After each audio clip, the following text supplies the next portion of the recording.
Hey BiancoLand, it's Dimitri. This garden is a mess. So this is what it looks like after I've weed eated. Almost everything is weeds. You can see here in Texas, we've been in 100 degrees for at least 2-3 weeks now. And we're sitting here in about mid-August. So I'm guessing a few more weeks of 100s. As I showed you at the beginning, the ground is cracked. I've got cracks that are easily over a foot, foot and a half, maybe 2 feet in some spots. But let's get in the garden here and see what's going on. Okay, so I went through this bed. I just pulled out all the weeds by hand. This was a lot easier to pull by hand. You can see there's still some green in there. One of them is a pineapple sagebush, my okra and a pepper plant and some carrots and a few flowers. But I'm gonna take a little like claw here, I guess, like a little hand hoe. I'm gonna go through and just kind of till some of it up. Try to get as many of the roots and some of the other like grass and stuff that's just kind of left over. And then I'm gonna have this bag here, flower and vegetable garden soil. It's cheaper than cheap. You can add compost if you have your own. You can buy compost and manure. So for example, at Lowe's, I think it's like $1.54 for 40-pound bag. I would just buy a bunch of those and spread those if you want to add more nutrients. I'm gonna add this and I might sprinkle in some just general fertilizer. So again, not a big name brand. It's not made for grasses. It doesn't do like weed and feed or anything like that. Just simple fertilizer. So let's just get in here, kind of dig some of this up, put some new soil in, add some fertilizer, and then let's plant our beans and our corn.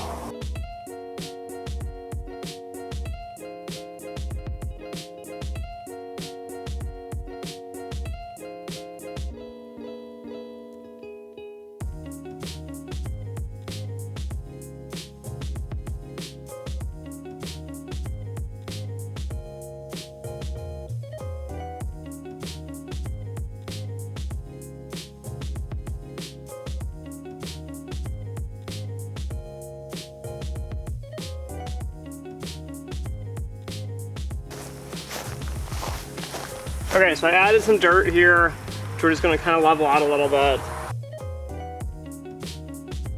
I have general all-purpose fertilizer. This one's 10, 20, 10. This will help more with like root development. Now on the back it tells you per 100 square feet you should do 1 to 1.5 pounds. I always just sprinkle some in, I don't do an exact calculation. I'd rather under fertilize than over fertilize. So just gonna throw some of that there and then kind of mix it in. Watch out for your little sprinkler heads if you have any for your drip systems. I like to get inside my beds. I know it compacts the soil or whatnot, but for me it's just easier. And then I just kind of fluff where I'm at. All right, and normally we build our peas and beans over there on those trellises, but I'm gonna move them over here to add more nitrogen to this soil. And since I've got a few of these tomato cages left over, I'm gonna put these in here and see how these do for peas and beans. I might come back and add maybe some fencing like the other one, more of like a trellis kind of setup, but for now we're just gonna do this. And of course for the corn, which we'll end up eventually planting down there maybe a different day, you don't really need anything for them. You can use stalks though. So the wind out here blows my corn around and kind of rips the roots up a little bit. So if you wanted to, you could put like wood stalks, or you could put posts and then put wire between them and then have the corn grow up next to it.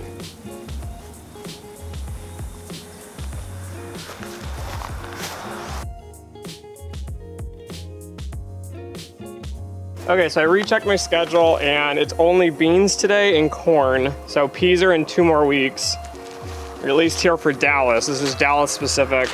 I'm gonna plant, these are just top crop beans. They're realistically like French beans or green beans. Michigan Gardener's great. I'm not sponsored by him or anything, but I use his seeds because they're cheap, they're effective, and they work well. I'm also going to be growing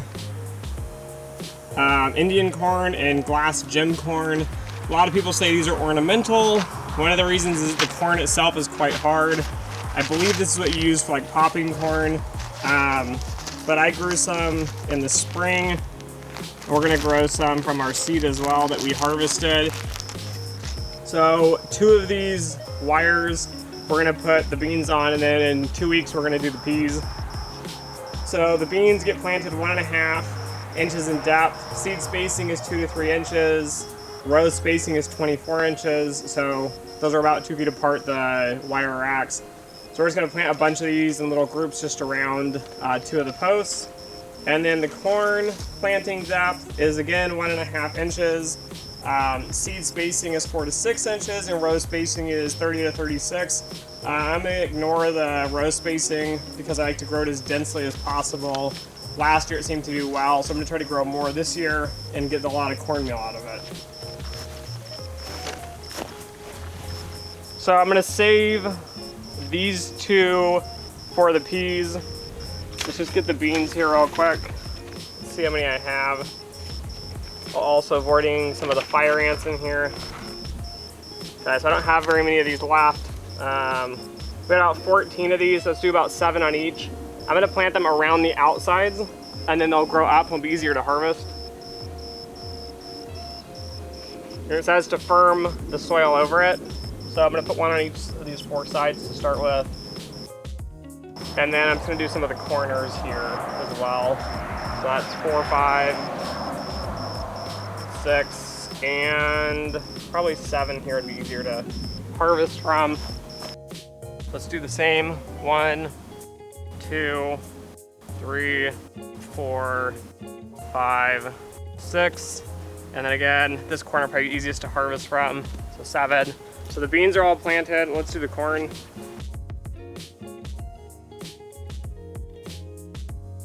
So what I do, because I'm never sure if what you harvest is going to grow as well as what you buy, I do a mix of the 2. In general, it comes out that everything typically grows, but I do it just for safety. Let's start on this side.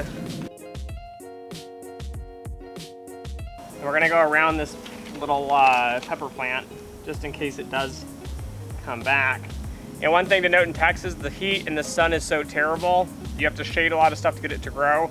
If the corn grows around this pepper plant, the pepper plant actually might boom and do twice as good as before. So we're not too concerned with growing the corn in the way.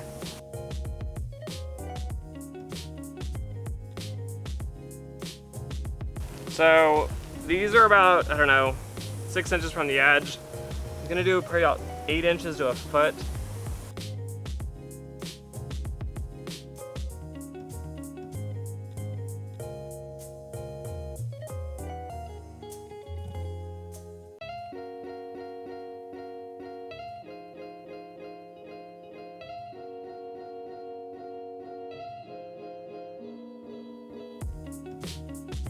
All right, there we go. All planted. Now just quickly water them and it should be good.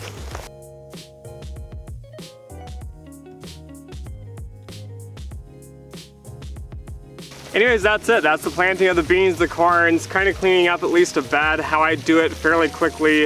Again, I didn't show the weed eating. I just take a weed eater and cut everything down around the beds. This fall, we're gonna improve that. We're gonna usually kill all this grass and stuff back. Maybe put down some weed tarp and then add a bunch of gravel and some weed killer around it just to keep it all knocked down. This should help in the future. So anyways, thanks for watching. Don't forget to like, share, and subscribe. And as always, until next time.